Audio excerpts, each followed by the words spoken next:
Yes, now we are coming to our next speaker. It is Professor Johan Six, and he did his study in bioengineering in Belgium, Katholieke Universiteit in Leuven. Then he made his PhD in soil science at the Colorado State University, Fort Collins in Colorado. And by 2009, he got the full professorship in agroecology in Department of Plant Science at University of California, Davis. And as well as 2013, he is now professor for sustainable agroecosystem at the ETH in Zurich. So please, Mr. Professor. Okay, first of all, thank you for the invitation, and I'm far from the heavyweights that you've seen here before, but I'll try as much as possible to also engage you and talk about how I see food security and how it needs to be addressed, at least from an agroecological principle. And the main thing I'm going to do is basically take you, as we scientists like to do, kind of dive into the details, the little details, and I think indeed, it's important that we do figure out things at a very small scale. And then I'm going to take you up all the scales and hopefully show you on how it is very important actually that we do go across all these scales. So from an agroecological perspective, this is how the system is basically looking like. We obviously have an above ground part, and since I did indeed soil science, I figured that there was quite a bit of importance here below ground, and that we really had to figure out what's happening below ground. So I was actually this morning very happy to hear that Duncan also said that soils are quite important and that we need to figure out quite a few more things when it comes to the below ground. And I'll focus, with some of the work that we've done, we focus quite a bit on soil structure, and I'll show you what I mean with that, and then how this basically is interacting with the soil biota, the nitrogen and the carbon cycling, and then back to the plants. And it's really that feedback that's basically making our agricultural systems functioning. So here is basically the system, but obviously that system, that agricultural system, is not there in isolation. There's much more interactions with the environment, and obviously on the one hand we do have effectively that these agricultural systems have some output to the environment. There can be, most of the time it's actually negative. We have greenhouse gas fluxes, we have the water pollution, and basically that plays a role then in global change. I mean, agriculture is clearly playing part in how global change is happening in the world. But global change then is also having a feedback on that system. The global change is going to make it that that system is functioning differently than it used to be. And so what we're going to have to do then is effectively manage that system differently so that it can keep on functioning as global change is happening. And so when we look then on how we're going to basically get that feedback going between global change and a functioning agricultural system, we have to indeed go up in scale. First here, indeed, understanding some little details at the micro scale. We're going to bring it up to the system scale, then up to the landscape scale, farm scale, and then up to the regional scale, and eventually up to the global scale. In order to do that, we're obviously going to be looking indeed at these different spatial scales, but at the same time, obviously, if you're talking about functioning in time, then you're also going to have effectively that time scale.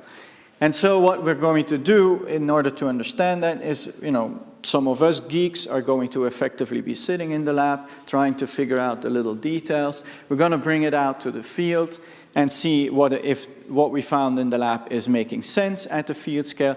And then, since we are, can't do everything at a big scale, and especially at a long time scale, we are going to have to bring in modeling so that we can then extrapolate what we're finding out at the field scale and the lab scale to the model, to the larger scale. So what I'm going to do now then first is really go into that small scale. And that's where we indeed dive into the soil. And what we've done actually quite a bit is look at that soil structure. So here, I mean, probably none of you or few of you have effectively looked at a soil differently than it being just a pile of mud. And that's not what it is. There is clearly a structure to that.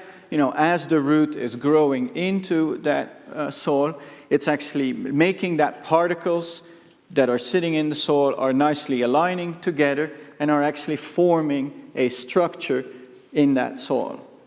And the better structure we have, the better that we're going to have actually our agricultural system working.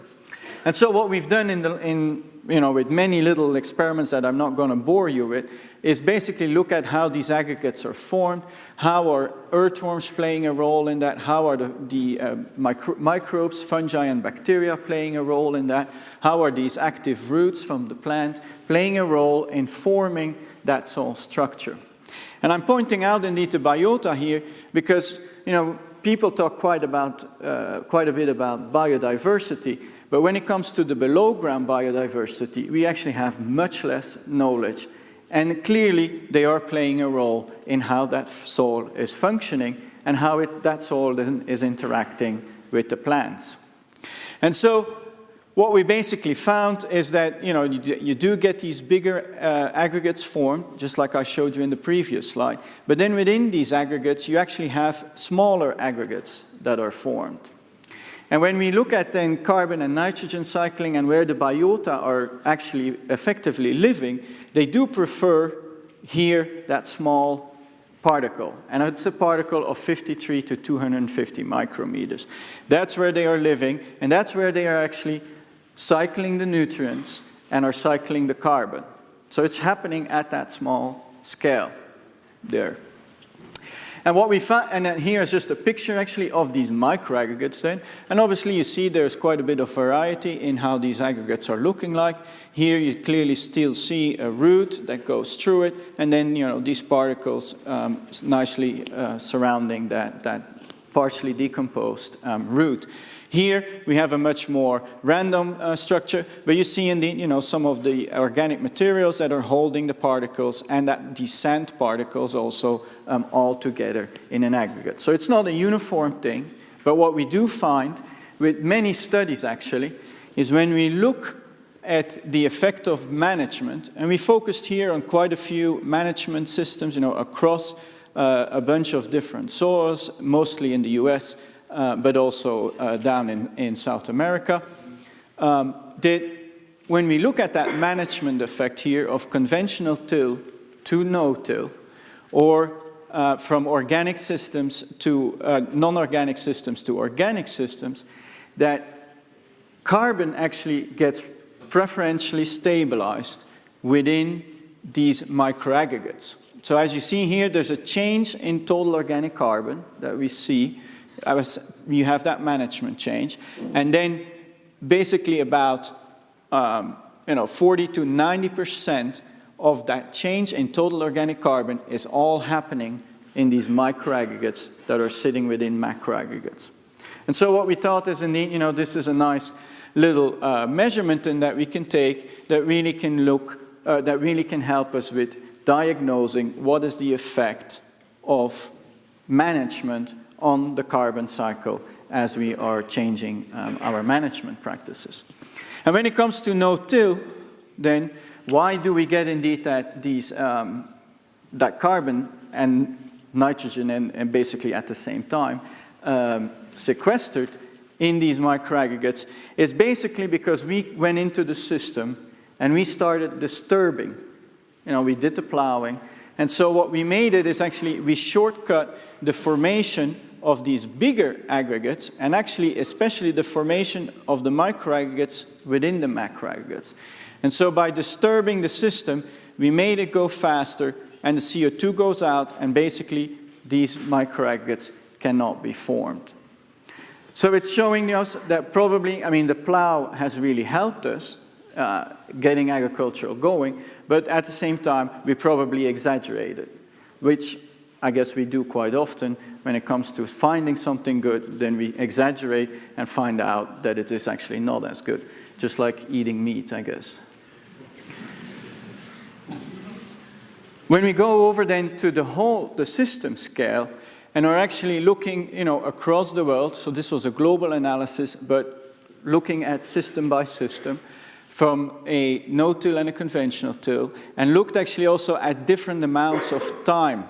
So here I'm talking about the time factor, actually. What we're seeing, in general, we see indeed that there is a CO2, so there's a carbon sequestration, not so much in the humid regions, but you go to the 20 years, and you, not so much in the dry regions, but you go to 20 years, and you do effectively get CO2 sequester. The negative here means sequestering. It goes from the atmosphere into the soil. And so we see effectively, after 20 years, it goes, and we do get that sequestration everywhere. The big surprise was, though, if we look at the other greenhouse gas, the nitrous oxide, which is the most important one in agriculture, then actually, if we do only 5 years of that no-till, we actually have an increase in these nitrous oxide fluxes. And it makes it that the global warming potential, so the negative effect it has on the climate, is actually effectively negative. So it is more of a negative impact on the climate. But luckily, if you go for 20 years, it all flips around, and then we do effectively get that sequestration and have less impact on the climate. So it shows you here, on how indeed we can look at things, in a very short term, which is most of the time being done, but when we're talking about sustainable systems, obviously we have to go for a longer time, and we might actually have some nice surprises of how the system can actually start functioning. So what you see with the no-till, this reducing of tillage, is effectively a better climate. And then we actually started looking, though, at yield. And with the yield, unfortunately, there we see not as much of a positive effect. What we did basically here was, again, go across the globe. We basically got 5,463 studies together and calculated, what is the effect of yield by doing your no-till. And what we're seeing is actually that you have about a 5% decrease in yield. And then especially, recently, lots of people are talking about conservation agriculture, and conservation agriculture being a way of, addressing food security. But unfortunately, when we look indeed at the no-till systems, and where you do have the residues retained, and you do a crop rotation, so the 3 principles of conservation agriculture, you still actually have overall a negative effect.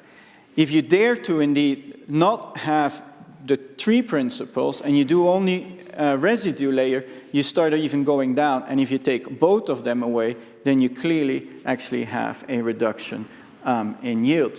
So it's not looking as good as is being promised all the time with this conservation agriculture.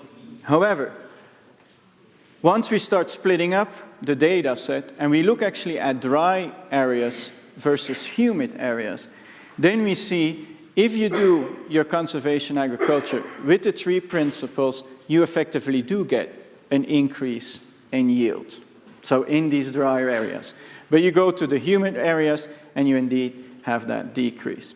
So conservation agriculture in that sense might actually be indeed a good option in dry areas. And as we know that with climate change, there's going to be more and more issues with drought, then maybe conservation agriculture can indeed start playing a role in building up some resilience against climate change, especially in these dry areas. But not in humid areas, so not in Switzerland.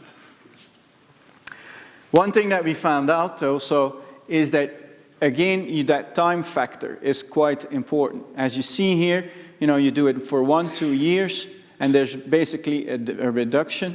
You start doing it for 3-9 years, you start getting better, and you do it for more than 10 years, and it indeed does become a system that at least you don't have a yield penalty for what you're doing. Okay? So there's again also that time factor. And so here is, for example, one of these systems, in Malawi. where you clearly see, I mean, I think they exaggerated here with how much residue they retained. And that's actually some of the things that you're starting to see. Again, that exaggeration that we're having in us, apparently. And, you know, thinking residue is very good, and now, you know, you're making a huge layer of residue. And so I would say, you know, that's probably not what we want to do, but we can play with it. Now, everything I've talked about is effectively at the system scale. But we all know that most of our systems are not just, you know, plots that are flat, where most of our experiments are done, but that effectively most farmers are dealing with a field that is much more undulating and is much more variable than what we're normally having in our experiments.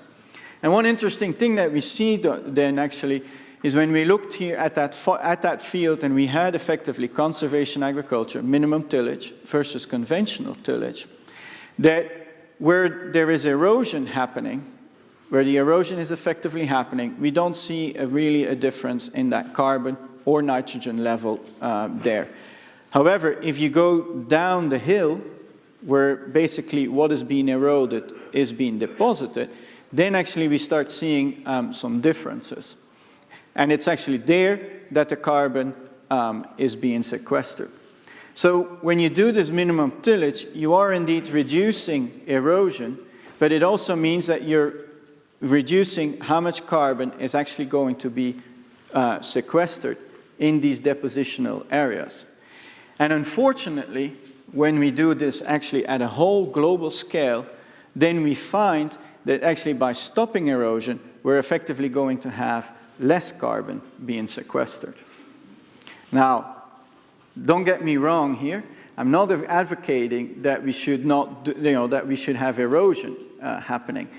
But it's just when we're talking at a bigger scale, and we are talking about this no-till, we see at these small scales indeed that carbon is being sequestered when we do no-till. But if you bring all the processes across the landscape into it, then actually it's erosion that is leading to a sink, and not the conservation agriculture. Now, this was done at a small time scale, and that's when we find in essence that sink. But once we go actually to a much bigger time scale, but we couldn't do that on the global scale, so we had to go down to one watershed, but we do it for a longer time, then we actually see that erosion is actually destabilizing eventually some of that sink and is making the carbon going up. All to point out that depending at what scale you're looking at, spatially and temporally, the story changes. And so we really need to, before we start promoting something, have to really consider both that spatial and temporal aspect of our systems, okay? So here then actually what we did at the regional scale, was starting to model it. So go even for a longer time frame. And we did that here in California, and we looked again at the tillage, so conservation, conventional till and reduced till, and then started playing with cover crops and how much fertilizer was added. Was it added as mineral versus organic? And what we're seeing then is actually, again, that conventional till and versus reduced till is having a bit of an effect on soil organic carbon, but it's not really big. It's actually only when you bring in the cover crops and you do the organic fertilizer that you effectively get carbon sequestered. At the same time, you do see indeed that N2O to go down, but as you see, we scientists were having a bit of a problem with our uncertainty around it, and so it's actually in the end a zero game, okay? The only way we actually can effectively, at a regional scale, get that nitrous oxide to go down is just by adding less chemical fertilizer. And obviously that was somewhere popular, this result. Within Sacramento, the politicians were all excited about having finally a way of, maybe reducing some of this nitrous oxide. We're just going to make it that the farmers are going to add less fertilizer. And the easiest way they thought they could do that was just by reducing the price, increasing the price of fertilizer. we thought a minute about that and thought, this is probably not true. Did a bunch of calculations, modeling, brought in economic modeling and everything, and what we basically found is what we thought, that just an increase in price, so here you basically have a 4-cent increase per pound of nitrogen, we're in the US, so it's in pounds. You increase it with 8, you increase it with 12, you increase it with 16, and actually the reduction in use of fertilizer means 16 cents is actually a 50% increase in price, something that the farmers' lobby would never accept, but we did it just for the exercise, leads to a 13% decrease in fertilizer use and only a 13% decrease in nitrogen leaching and an 8% decrease in the nitrous oxide flux. So obviously, just playing within the market and making fertilizer more expensive is not going to help really the environment as far as it comes to the nitrogen pollution. When we're indeed in the US and in Europe, then it's about the nitrogen pollution. Once we go to Africa, then I think we're having to completely revert it and are actually thinking more about how are we going to increase that amount of fertilizer that we added to the systems.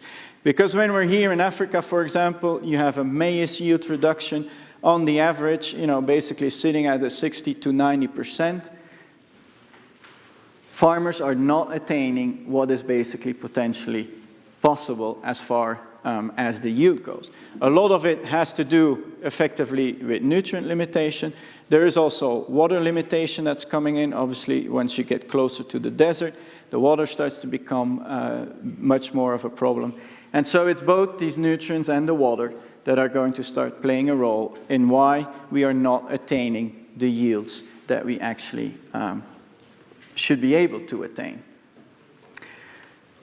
In that sense, what we have started working on then, since about 20 years now, is on what we're calling integrated soil fertility management. And but what we're doing here is really going away from the very old and to my very boring rhetoric about organic versus inorganic, fertilizers versus not.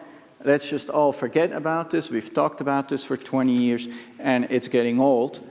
We're going to actually effectively use both and do it in a smart way. Okay? We know that both have benefits. We know that both have disadvantages. And so let's not forget about the disadvantages, but optimize the benefits. And so that's what we're doing basically. You go from the current practice, you bring in your germplasm, your fertilizer, you bring in your germplasm fertilizer plus the organics, and then what we obviously also know, and which was already mentioned today, is that it depends where you're at, how this is going to be done exactly. There is not a silver bullet out there that is going to work everywhere. And so you have to bring in the local aspects too. And so we set up actually a bunch of different experiments. Here is just an example in Kenya. Maize is being grown, the staple crop there, and we have all these little plots, with inorganic and organic materials and combined versus alone.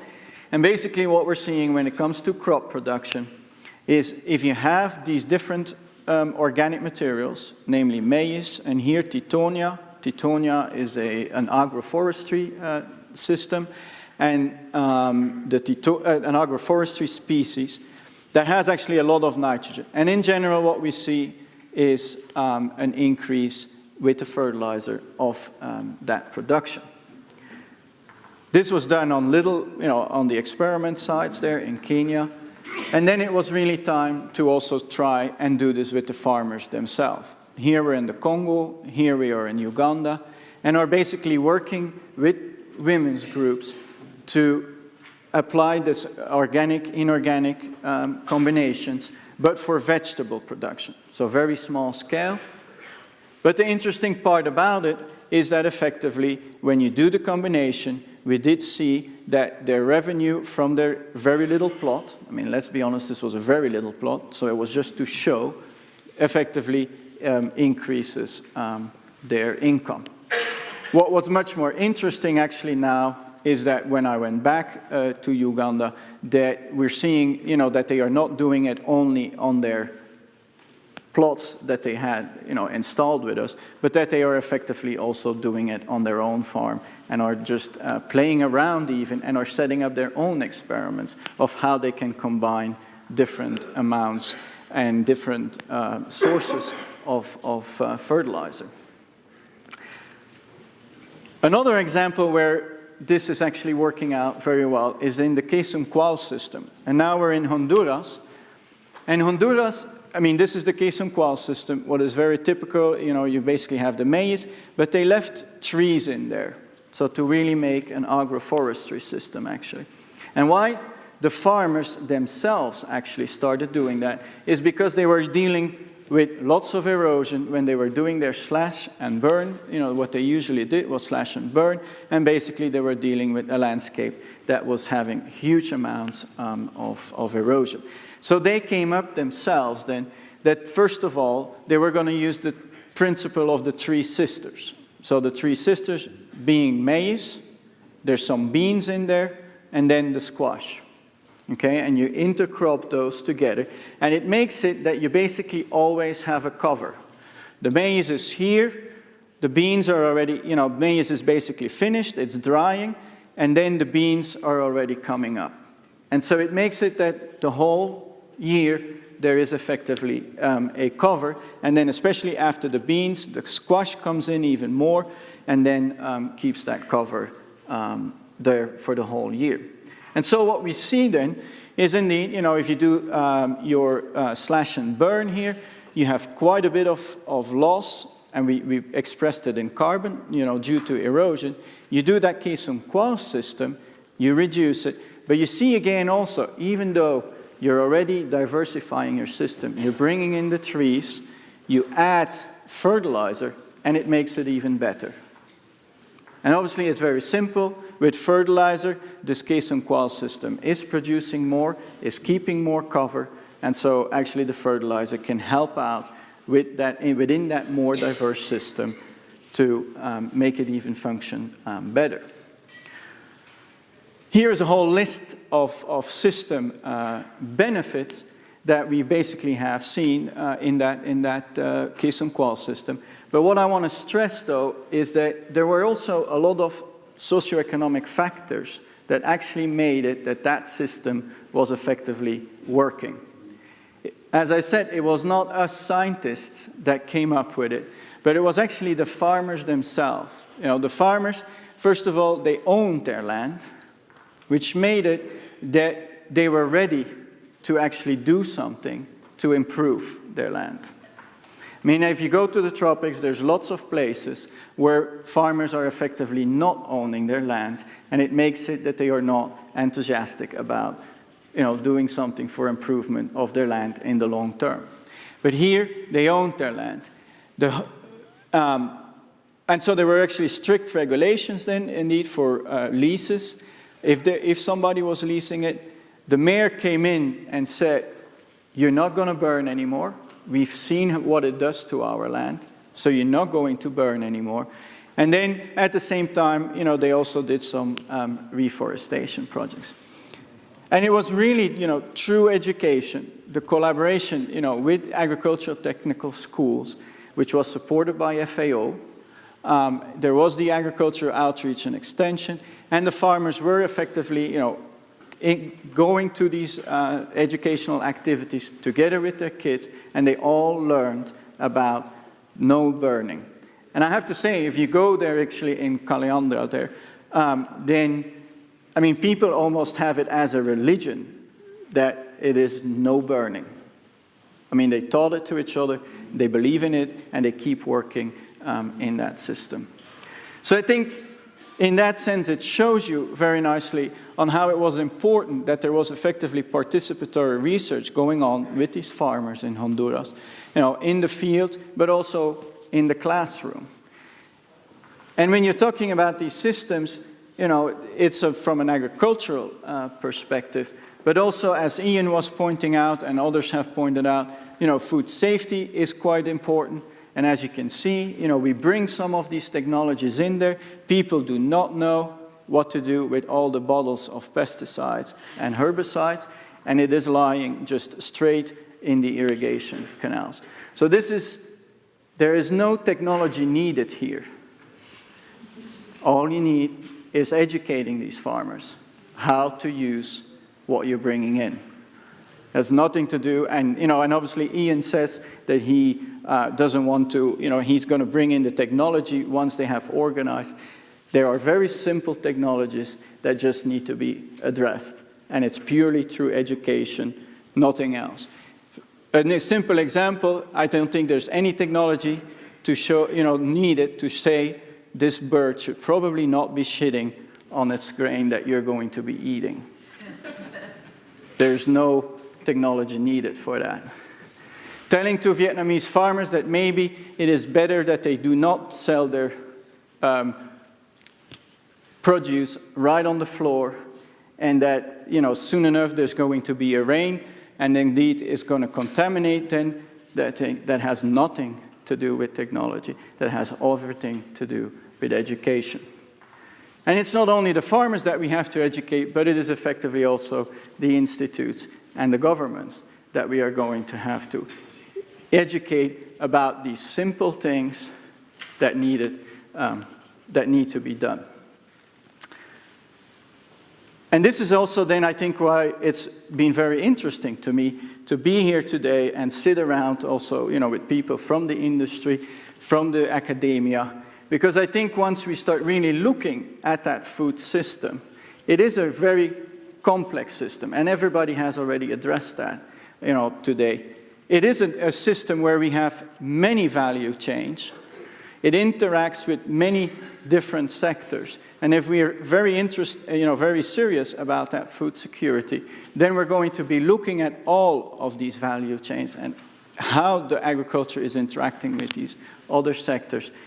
And basically trying to see how it is, they're connected, and how can we bring in then the buzzword that has been already said quite a bit today, resilience. And I think when it comes to, from an agroecological perspective, we've dealt with resilience quite a bit from an ecological perspective, but now I think it's indeed time that we also think about that resilience within these systems. And instead of thinking in sustainability terms, where sustainability is more kind of a static concept, that actually it's more about how through these interconnections between the value chains and whatever, we can actually make a web of chains that can effectively deal over time with these disturbances, and how that system might actually go into a new state, but one that is still functioning to just give us the food that we're needing. And so it's indeed, as we're exposing it to disturbance, it's that complexity that we need to figure out here. There's going to be undoubtedly a trade-off, and it's going to be a trade-off between Syngenta and Nestle and us eating it, that we're going to have to consider in order to make effectively that system resilient. So just in conclusion then, I hope I did convince you that there is a spatial and a temporal scale to these systems that we really have to consider, that it is going to be true basic and applied research, it's going to be lab, field, and modeling. We're going to have to figure out what it is for each location, and I do think that it is really time that we get communities effectively involved in what we're doing. There's going to be always trade-offs, and as some people already said, I don't think there are any silver bullets. And with that, I thank you.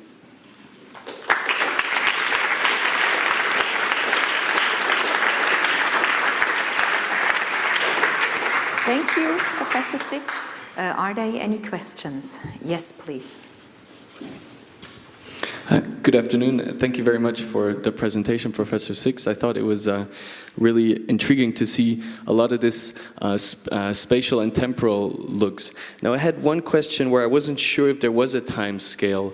On some of the slides you showed regarding the use of fertilizer, it felt like that was a one-time look at it. Is there a temporal scale on that also, or was that just a glimpse at one point? In that slide specifically, there is not a time thing, but what I'll just explain here is actually, I mean, here we're basically showing it as steps, you know, and these steps are obviously taken over time. And one thing that we are very convinced of is that, okay, you can bring in, you know, if you, for example, if you have a responsive soil, so a soil that is somewhere degraded, but it's still responding to whatever amendments you're doing, then basically, you know, you can come in and have your germplasm and fertilizer, and you'll get some response to it. But if you have some of these very degraded soils, then actually what you're first going to have to do is get in these organic resources so that you get a soil buildup that can effectively be ready to then respond to that germplasm and fertilizer. And so then only it's going to come up here. And then when it comes to the organic and inorganic, there is no doubt in my mind that this ratio is going to have to be changed as time goes on. I mean, as you're making that soil, you know, better, because the organic resources are basically trying to build up a soil that is healthy and that is ready to produce. So in the beginning, you're effectively going to have to do more of that organic, and then once it's ready to respond, then you bring in more of your fertilizer. Because what we see now, indeed, a lot in Africa is that people are even, you know, they are adding the fertilizer, but it's not doing anything. I mean, it's a non-responsive soil. So you're actually effectively wasting that technology. Thank you. Next question, please.